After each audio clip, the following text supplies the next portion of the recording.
Em verdade, eu vos digo que se eles se calarem, as pedras é que falarão. Vossos velhos terão sonhos, vossos jovens profetizarão. Em verdade, eu vos digo que se eles se calarem, as pedras é que falarão. Vossos velhos terão sonhos, vossos jovens profetizarão. Cajado de Moisés, o manto de Elias, escada de Jacó, as visões de Jeremias. Hoje médiuns, antes profetas, faculdades não mais ocultas.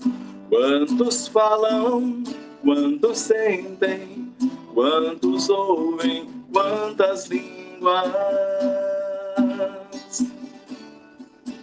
Em verdade, eu vos digo que se eles se calarem, as pedras é que falarão.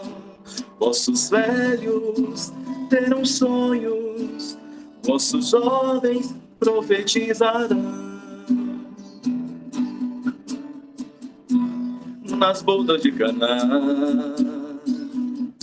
na cura das feridas, na transfiguração, nos dando a água viva.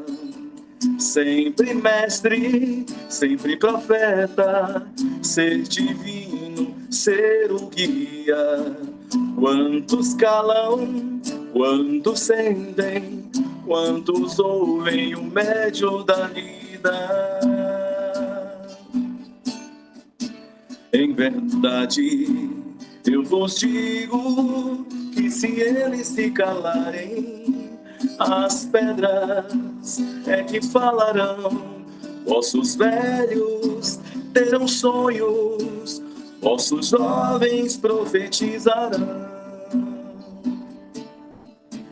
Em verdade, eu vos digo.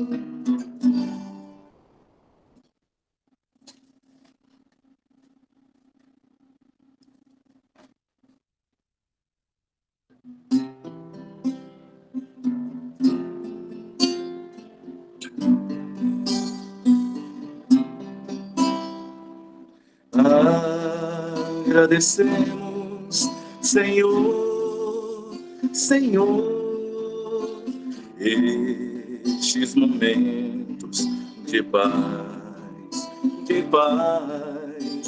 Nós te sentimos aqui, aqui, em vibrações fraternais, fraternais, na estrada da vida, conduz-nos ao bem, na alegria ou na dor. Seja um amor, nossa presença de luz, amado Mestre Jesus, na estrada da vida, conduz-nos ao bem, na alegria ou na dor. Seja o amor, nossa presença de luz, amado Mestre Jesus. Sejam todos bem-vindos para mais uma reunião pública do Segal. Meu nome é Joana Darques, uma vez agradecer o Leon por estar fazendo a nossa harmonização. A leitura do Evangelho vai ficar a cargo da nossa companheira Ana Maria. Ela vai estar lendo o capítulo 17, o item 1, Bem-aventurados os pobres de espírito. E a prece inicial, nosso companheiro Luiz Mauro. A palestrante dessa noite, nossa companheira, trabalhadora da casa. Seja bem-vinda, Sinira.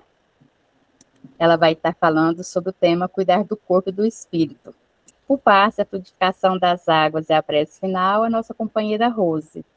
Então, desejo a vocês novamente uma boa reunião, um bom tratamento, e espero que a espiritualidade atenda a todos conforme o merecimento de cada um.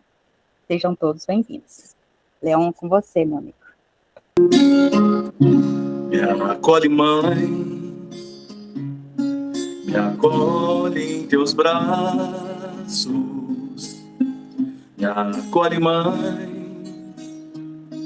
me cobre em teu manto de luz.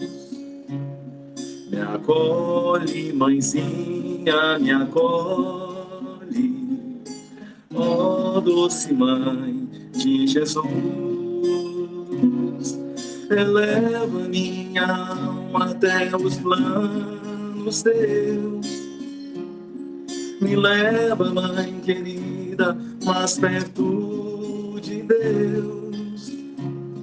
Maria, és o amor, és a caridade, a fé. Oh, rosa mística de Nazaré.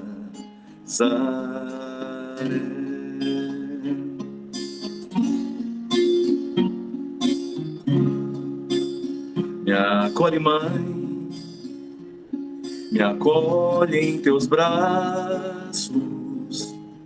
Me acolhe, mãe, me envolve em teu manto de luz.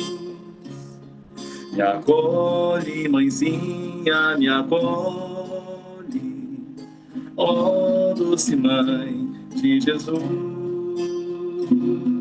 És a rosa que desce dos jardins do céu, a perfumar a terra e os filhos teus. Maria, és o amor, és a caridade, a fé. Oh, rosa mística de Nazaré, a perfumar a terra.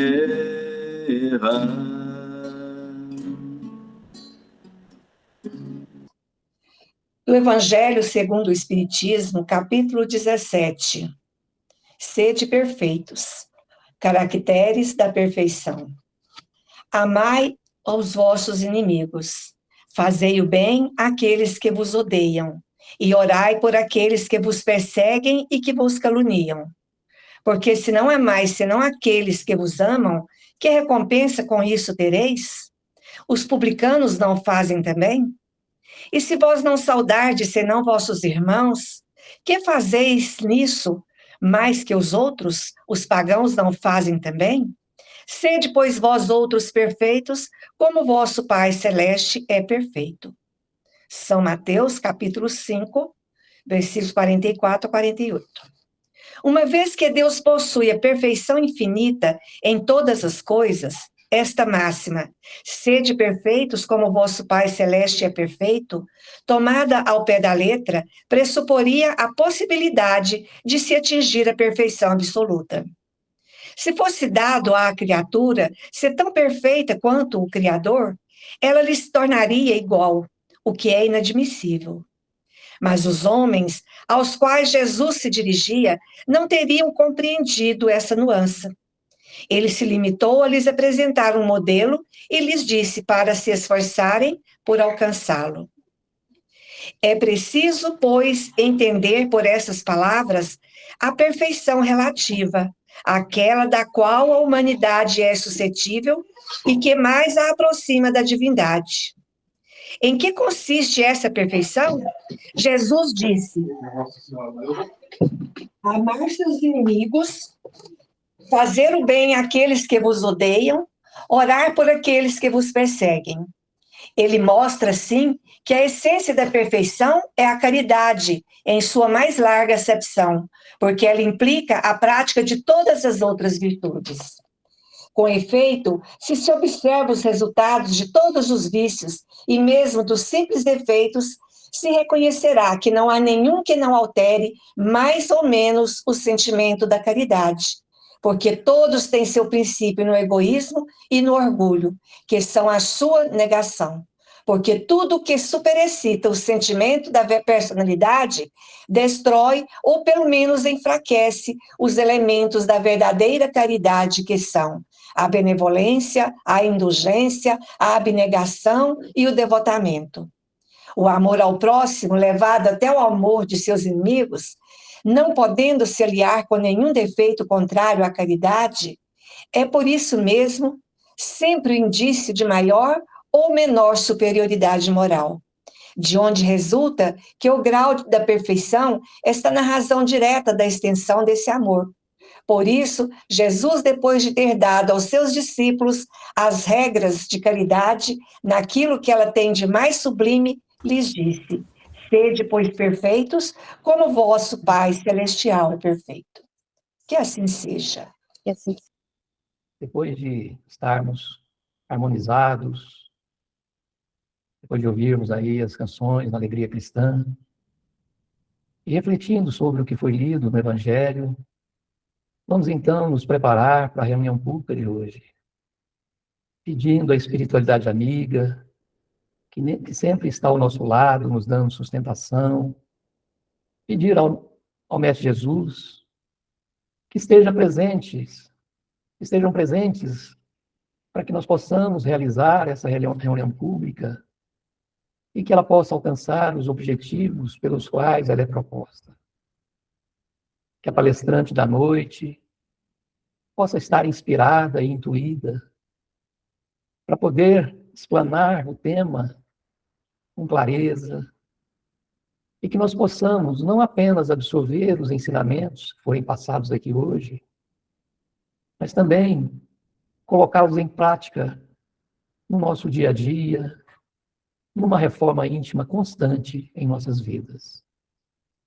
E assim, Mestre amado Jesus, imensamente agradecidos por essa oportunidade que nos é dada toda quinta-feira nesse horário, nós pedimos, Mestre, que permaneça conosco durante a reunião e em todos os momentos da nossa vida, nos intuindo, nos inspirando e nos indicando os melhores caminhos que devemos percorrer.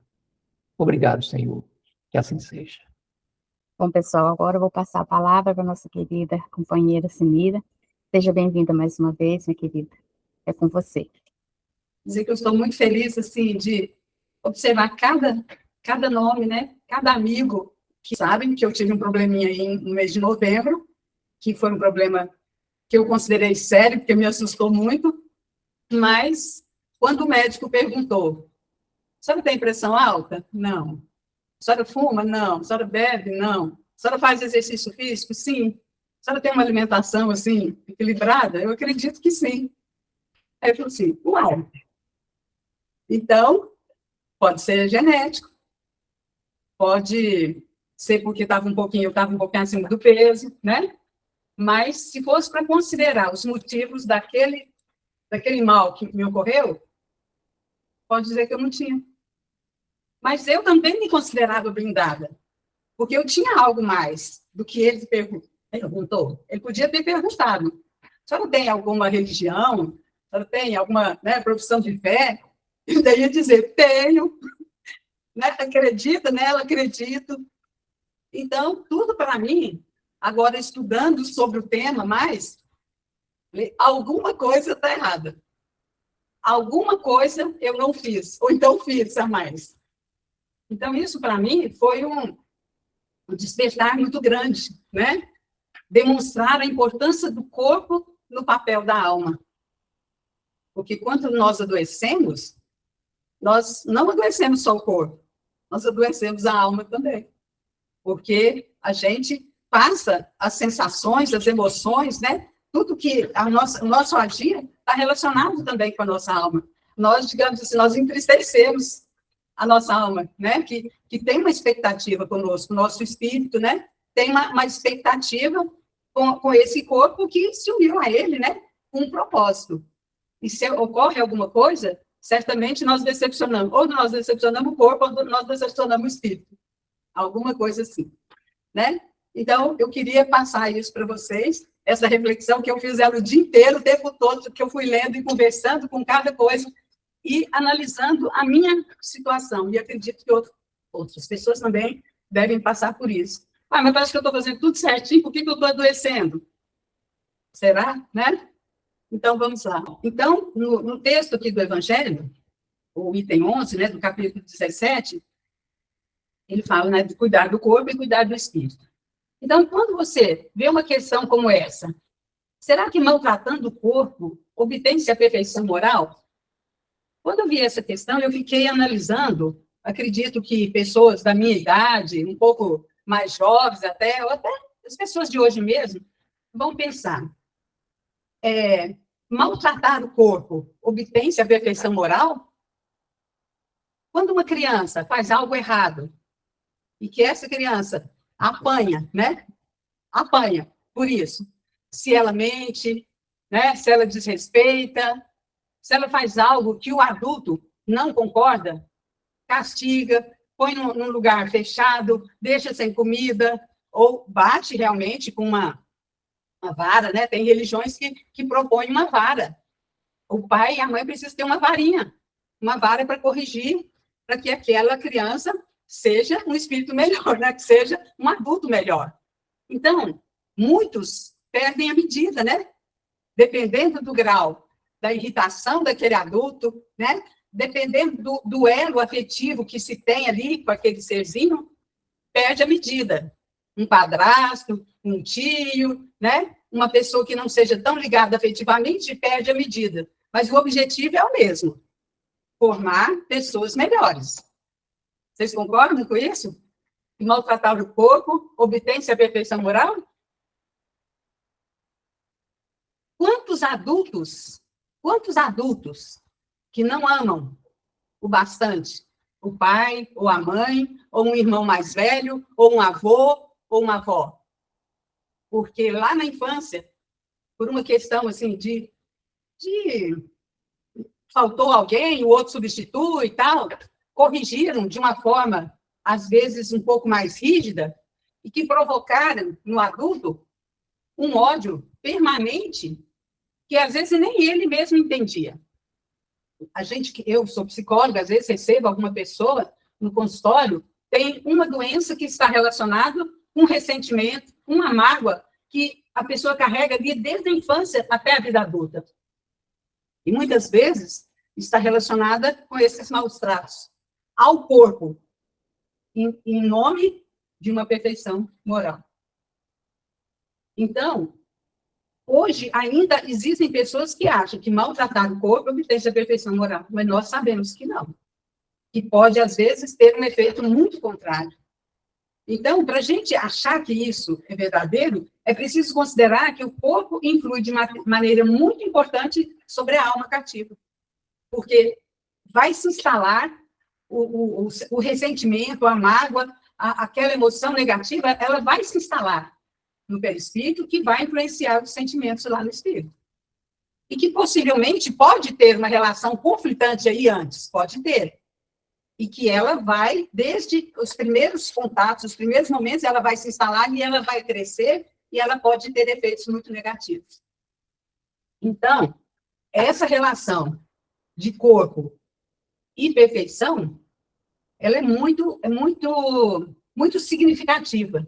E quem não tem uma compreensão, um entendimento, pode ser que vai ter algumas condutas meio desmedidas aí. Né, nos nossos sistemas, digamos assim, educacionais, sistemas de formação humana, dois sistemas que se defrontam, né? Porque faz uma pergunta, então, onde que está a sabedoria? Eu podia dizer, eu sou vó, eu tenho netos pequenos, eu estou vendo que meus netos estão aprontando. O que eu falo com meu filho? Meu filho, você precisa corrigir esse menino, porque senão, na hora que ele ficar adulto, você não dá conta. Existe até uma frase que diz assim, é de menino que torce o pepino, não é assim? Então, mas se eu tenho uma compreensão maior, um entendimento maior, talvez eu vou ter uma forma diferente. Mas ainda existe esses dois sistemas. Existe um sistema, que são dos indiferentes, né? O ascetas, por exemplo. Os ascetas, eles aniquilam, há um aniquilamento do corpo, né? Eles se preocupam muito mais com a alma, com a exaltação do espírito, né? Os hindus, por exemplo, os budistas, os eremitas, eles não têm tanto cuidado, eles podem ficar muito tempo sem comer, só tomando líquido, ou então só meditando e tal, eles têm essa preocupação com a alma, né? Os materialistas, eles não têm tanta preocupação com a alma, eles têm a preocupação com o corpo. Será que nós vivemos num mundo de muita materialidade hoje? Nós temos observado uma preocupação muito grande com o corpo. O corpo me faz mais poderoso, o corpo me faz melhor, mais bonito, mais apresentável. O corpo. Nunca se teve tantas academias, tantas preocupações de formação com o corpo. Agora, é proibido preocupar com o corpo?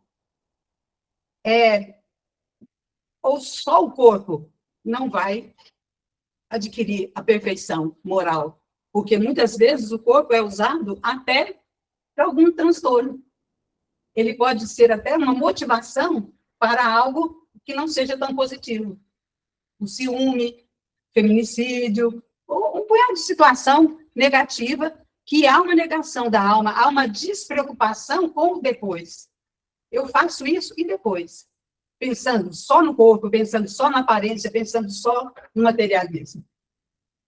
Então, o Espiritismo ele demonstra as relações existentes entre corpo e alma, e a importância de cuidar de ambas. É importante cuidar do corpo, pensando na saúde, pensando no bem-estar, pensando até na sensação de prazer mesmo, mas um prazer não desmedido, um prazer que você vai usar para você ser mais simpático, para você ser uma pessoa mais agradável, e não uma pessoa arrogante, empoderada, que quer ser melhor do que o outro, orgulhoso, né? Então, o que faz o corpo é importante.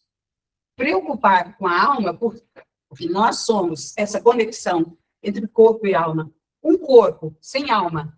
O que é um corpo sem alma? É coisa.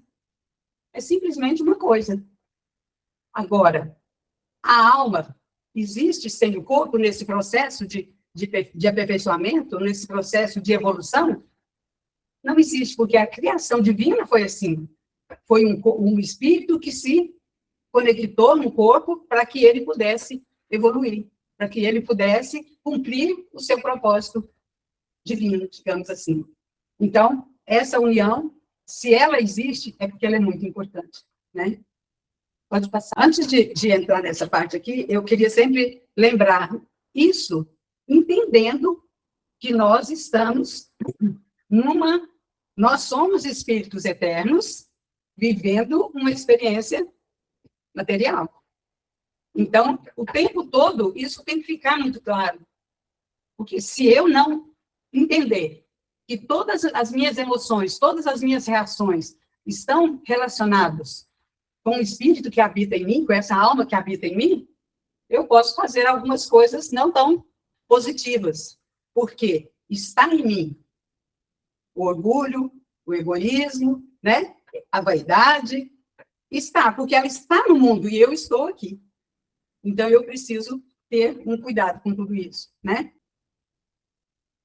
Então, veja bem, nesse livro, Renovando as Atitudes, né, do Francisco Xavier, ditado por Hamed, esse é um livro bem antigo, digamos assim, mas muito precioso, né? Muito precioso nesse estudo. Eu estudei nele, nos meus cursos de formação no Segal, e eu acho ele maravilhoso, é muito bom estar com ele aqui. Então, o que ele nos coloca? Amai, pois, a vossa alma, porém, cuidar igualmente do vosso corpo. Entendendo que há essa conexão o tempo todo. O meu pensar, o meu sentir e o meu agir está nessa conexão, né?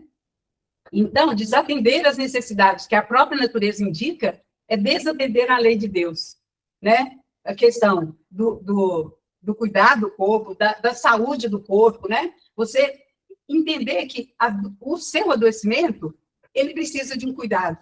Então, você procurar um médico, procurar um remédio adequado e tal, é você agradecer esse corpo que você adquiriu, que Deus deu para você.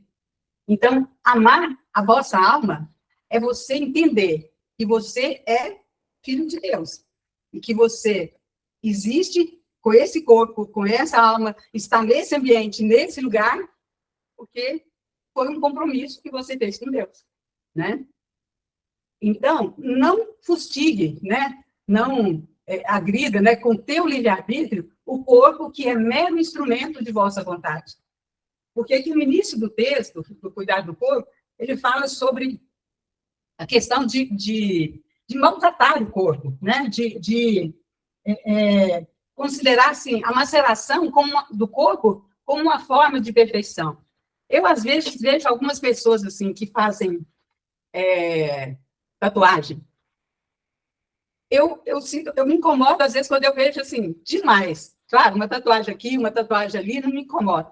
Mas eu vejo pessoas, assim, fazem no pescoço, fazem no rosto, fazem no braço, fazem nas costas, a sensação que eu tenho que estar negando o corpo. Sabe? Não sei, nunca conversei com ninguém com tanta tatuagem, eu gostaria. Mas eu fico pensando, o que será que leva essa pessoa a usar de uma forma, assim, quase que escondendo, sabe? Daquele corpo perfeito, bonito, tal, que Deus deu para ele. Um dia, se eu conversar, eu conto para vocês, tá?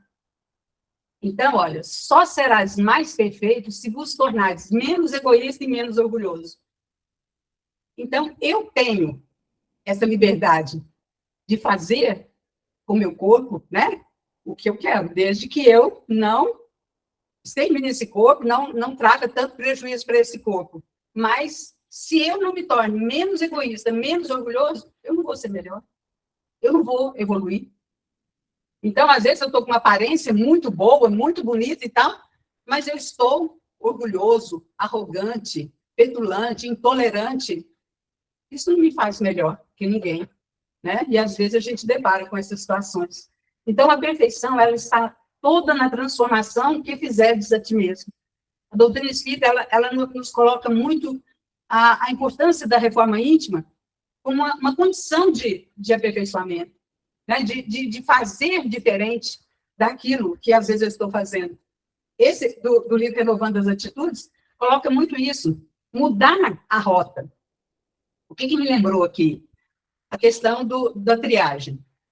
Às vezes chega uma pessoa para a gente, assim, bonita, né, muito vistosa, assim, tal. E aí, quando você faz a pergunta, o que te traz aqui? A pessoa diz assim, olha, eu tinha muita vontade de ter um bom emprego. Eu tenho. Tinha um desejo muito grande de ter minha própria casa. Eu tenho um apartamento.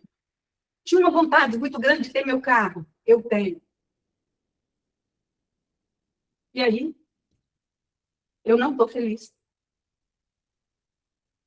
O que te falta? Eu não sei o que me falta. Aí você pergunta, você tem alguma religião? Você tem o hábito de orar, tal? Muitas vezes, não. Aí eu falei, você agradece tudo que você tem, tudo que você conquistou, porque não deve ter sido fácil, foi uma luta grande? Às vezes. Então, há uma preocupação material, mas muitas vezes nessa preocupação toda se perde no essencial. Então, quando diz que a perfeição está na transformação que fizeram de ti mesmo, né? Porque você é um espírito. E quando você conversa com uma pessoa que tem um entendimento da doutrina, que às vezes o pai, a mãe, sei lá, alguém, é mais fácil. Mas quando você conversa com alguém que foi ali porque alguém falou que podia ir e tal, é um pouco mais difícil. Mas à medida que a pessoa vai entendendo que as emoções, os sentimentos, os pensamentos estão muito mais relacionados, talvez nesse espírito que espera um cuidado, que ele quer um cuidado. Ele quer compreender onde que ele está, por que ele está ali e o que ele vai seguir dali para frente. Porque ele pode ter te auxiliado, ter te intuído de uma forma que você usasse bem sua inteligência, você não se perdeu em nada nessa vida, mas e o seu lado relacional, com família, né? Com alguém que às vezes até quisesse estar junto com você, formar uma família com você e que você não conseguiu. Então, esse espírito está precisando de cuidado. E aí é quando nós fazemos a indicação, né? Para reunião pública, né? Para tomar um passe, para compreender, para entrar no estudo e tal. E a pessoa, quando você encontra depois de algum tempo, olha, eu estou em tal estudo assim, né? Eu recebi uma psicografia assim. Então, você percebe que ali houve uma conexão com uma parte que não estava conectada e que a pessoa está melhor. Então, é preciso que ela entenda que não é só o material que faz ela melhor. É preciso que ela faça essa conexão, faça esse encontro, para que ela possa ir melhorando, né? À medida que ela vai, digamos assim, reconciliando com Deus. Porque ela é filha de Deus, ela é de Deus, mas ela esteve afastada de Deus. Então, o autoconhecimento, ele é muito importante nesse processo. Então, o que é o corpo físico? O corpo físico é o envelope do princípio pensante, né? Que é o espírito, né? Que vemos nascer, crescer e morrer. É o suporte material de que o espírito se utiliza, quando encarnado, para ajudá-lo em sua evolução. Então, quando uma doença aparece, essa conexão, de alguma forma, teve um probleminha aí, né? Tem certas doenças que a gente ouve, né, as pessoas falando, que está muito relacionado com os nossos sentimentos. Mas muitas doenças, elas estão devidamente relacionadas com o nosso pensamento. Por quê? Porque nós atraímos. Nós atraímos. Às vezes, nós vemos uma pessoa que não está bem e tal, e se a gente não auxilia, se a gente não ora por aquela pessoa, se a gente não tem uma compaixão do outro, de repente, essa pessoa vai embora. E aí eu começo a pensar, meu Deus, eu não fiz nada por ela. Eu não abracei aquela pessoa, eu não cheguei perto dela, eu não tive muito medo de ter aquela doença. Isso principalmente na questão familiar. E eu começo a ter alguns comportamentos parecidos com aquela pessoa. E faz uma investigação física e tal, não tem nada. Não tem nada. A doença é puramente emocional. Muito relacionada com o quê? Com a culpa. Com aquele sentimento de culpa que eu estou carregando porque eu devia ter feito algo pelo outro e não fiz. Por medo de contrair a doença até. Então, o nosso emocional, que está muito ligado às nossas questões espirituais, às vezes nos adoece. E nós procuramos as causas dessa doença, às vezes não no lugar certo. E nós não encontramos. Tomamos remédios, né? Às vezes fortíssimos e tal, e não melhoramos. Aí alguém diz assim, por que você não vai lá no Segal? Passa na triagem. Vai lá, assiste uma palestra, toma um passe, passa na fluidoterapia. E aí a gente começa a descobrir que tem mais com a gente, muito mais coisas do que a gente conhece. E que a gente precisa estudar, que a gente precisa praticar o nosso amor ao próximo, né? Porque sem a caridade realmente é muito mais difícil. E muitas vezes praticar o amor a nós mesmos. Porque quando eles têm culpa, muitas vezes nós, o tempo todo, nos machucamos. Porque nós não nos perdoamos, né? Então, por que a reencarnação? Por que ela é necessária? Que o espírito possa cumprir um desígnio divino. Por que eu estou aqui? Por que eu estou nesse ambiente? Por que eu estou com esse grupo? Existe um significado. Então, o autoconhecimento pode fazer isso. Para que desenvolva a sua inteligência, eu sou um espírito pensante, né, conectado, com o corpo perfeito ou não, mas eu tenho um propósito. E eu sou dotado de inteligência. Então, eu tenho que aplicar a minha inteligência a favor do bem. É assim que eu vou evoluir, né? Então, que eu possa exercer igualmente as mesmas obrigações e a mesma liberdade de proceder, sem privilégio, porque eu sou filho de Deus, como todos. Se eu entendo isso, que eu não sou superior, se eu tenho alguma habilidade, é para que eu possa usá-la a favor do próximo. Se eu tenho um pouco mais de, digamos assim, de condição financeira, que eu possa auxiliar o outro.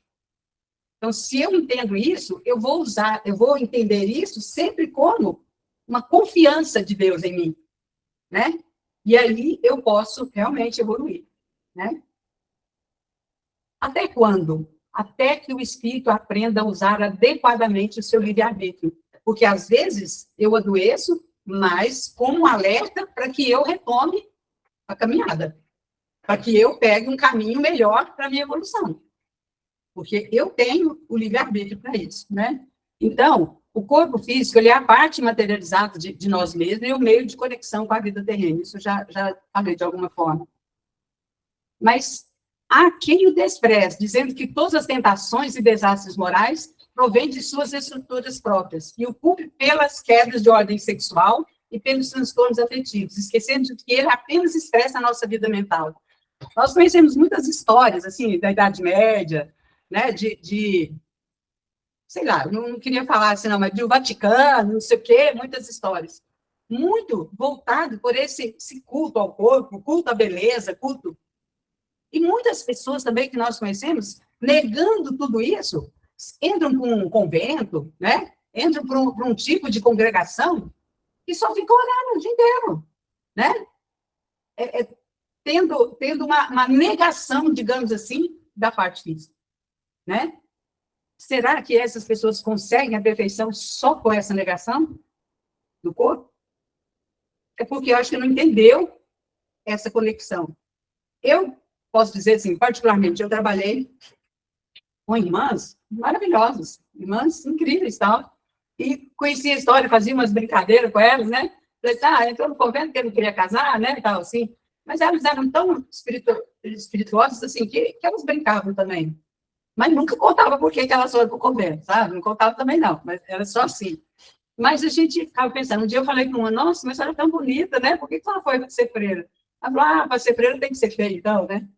Então, assim, mas é a impressão que a gente tem, que elas negam, né? Toda a parte material e vai pensar só nisso. E não é verdade.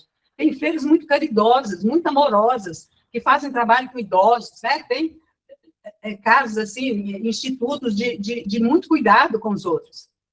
Mas existem pessoas no mesmo ambiente, né, que têm essa mente. Às vezes estão ali muito mais para não enfrentar a vida, para não enfrentar essas dificuldades que muitas vezes nós temos entre as questões materiais e as questões espirituais, né? Porque se nós estamos aqui, um corpo perfeito, dotado de inteligência e tudo, nós temos que encarar, nós temos que ir à luta, né? Não tem jeito. Temos que ser mães, temos que sofrer pelas perdas, faz parte do nosso repertório. E nosso corpo e nosso espírito estão aí juntos nessa batalha, né? Os nossos pensamentos, eles determinam nossa vida. E, consequentemente, são eles que modelam o nosso corpo. As nossas doenças estão muito relacionadas com os nossos pensamentos, principalmente as doenças de ordem mental e emocional, né? Ansiedade, pânico, né? Depressão. Então, essas doenças que estão muito ligadas a alguma situação repetitiva e que ficam instaladas ali e que nós não temos força para sair. Então, fala assim, portanto, somos nós, fisicamente, o produto do nosso eu espiritual. Na terapia cognitiva, que é a abordagem que eu trabalho, qual é o tripé que eu utilizo? O pensamento, que produz o sentimento e que determina a ação. Como é que é um processo terapêutico? Seria quase fazer o caminho de volta. Mudar o sentimento, mudar o pensamento em relação a um fato, para que a minha ação seja diferente. Então, mas o que determina o meu sentimento e o meu agir é a forma que eu penso. Então, o que eu tenho que mudar realmente? É como eu penso, o meu pensamento, porque ele cria, não é assim? Ele não cria formas? Ele não chega até onde a gente manda? Então, além de ser mal para mim, pode ser mal até para o outro. Então, o pensamento, ele altera o meu estado físico, meu estado emocional, meu estado mental, meu estado espiritual.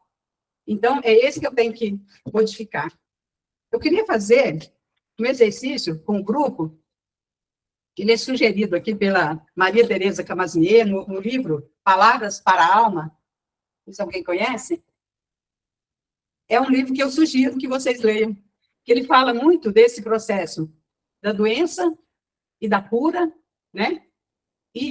As questões, principalmente do pensamento, né, dos sentimentos que levam às doenças e que, às vezes, nos impede de ter essa sintonia com o nosso anjo guardião, com o nosso espírito protetor, sabe? Porque eles estão ali. E nós, pelas nossas dificuldades, o nosso livre-arbítrio, inclusive, nós não conectamos com eles. E, às vezes, nós mesmos nos curamos, como falou o texto aqui, somos nós os responsáveis. Nós podemos nos curar, se a gente fizer diferente. Se a gente se libertar do orgulho, do egoísmo, do ressentimento, do desejo de vingança, da vaidade, né?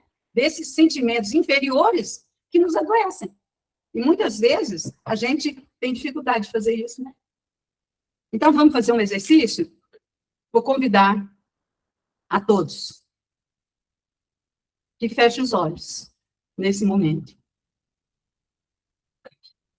Mentalmente, coloque sua mão em uma parte do seu corpo que sente dor ou na qual percebe que há alguma desordem, alguma dificuldade. E a outra mão você coloca em seu coração. Imagine agora as mãos de Jesus sobre sua cabeça, derramando amor e energia de cura. E imagine-se recebendo essas bênçãos exatamente onde você precisa. Enquanto se sente cuidado, amado, sereno e merecedor de toda saúde, simplesmente porque você é filho de Deus. Se estás doente, meu amigo, acima de qualquer medicação, aprende a orar, a agradecer e a entender, a auxiliar e a preparar o coração para a grande mudança e para a gratidão. Deus os abençoe. Seja, que maravilha. Gratidão. Um abração para todos vocês, viu? Obrigada. Jesus passear na minha vida. Quero voltar aos lugares em que fiquei só. Quero voltar lá contigo, vendo que estavas comigo. Quero sentir teu amor a me embalar. Cura, Senhor, onde dói. Cura, Senhor, vem aqui. Cura, Senhor, onde eu não posso ir. Cura, Senhor, onde dói. Cura, Senhor, vem aqui.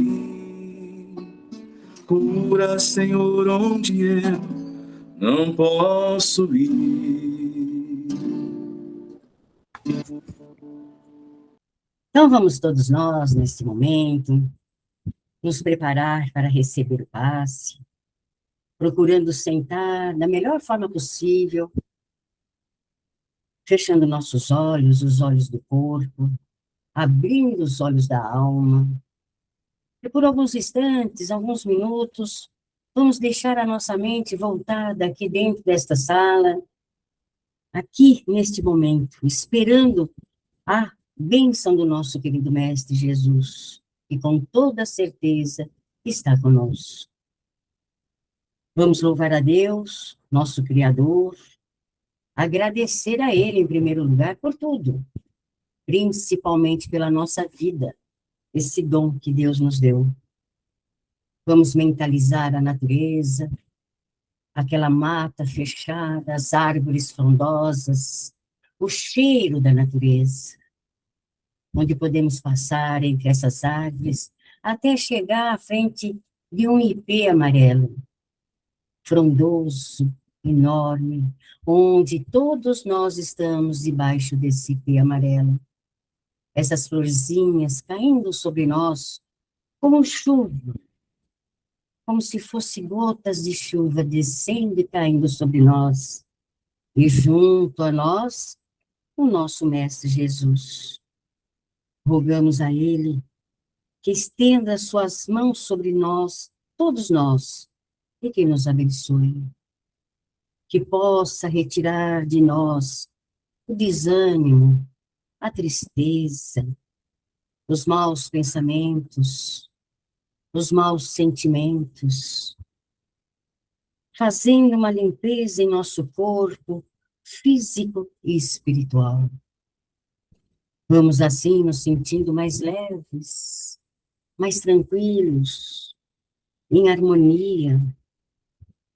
Que Ele possa derramar seus fluidos salutares, aqueles fluidos que tanto necessitamos, começando pelo nosso chakra coronário, o chakra que fica no alto da nossa cabeça, o chakra que comanda todos os outros, que distribui energia para todo o nosso corpo, trazendo equilíbrio espiritual, passando pelo chakra frontal, aquele que fica bem no centro da nossa testa, que trabalha a percepção espiritual, conhecido também como terceiro olho, ficando bem no centro. Descendo mais, vamos no laríngeo, que trabalha a nossa fala, nossa comunicação, cuida da nossa tireoide, cuida dos nossos hormônios. Aí vem o chakra gástrico, que cuida da nossa digestão, regula nosso metabolismo. O esplênico, que filtra todas as energias, deixando só as boas energias trabalhando em nós. E o genésico, o chakra da criação, o chakra que trabalha as energias sexuais. Querido mestre, querido amigo, graças te damos pela bênção recebida.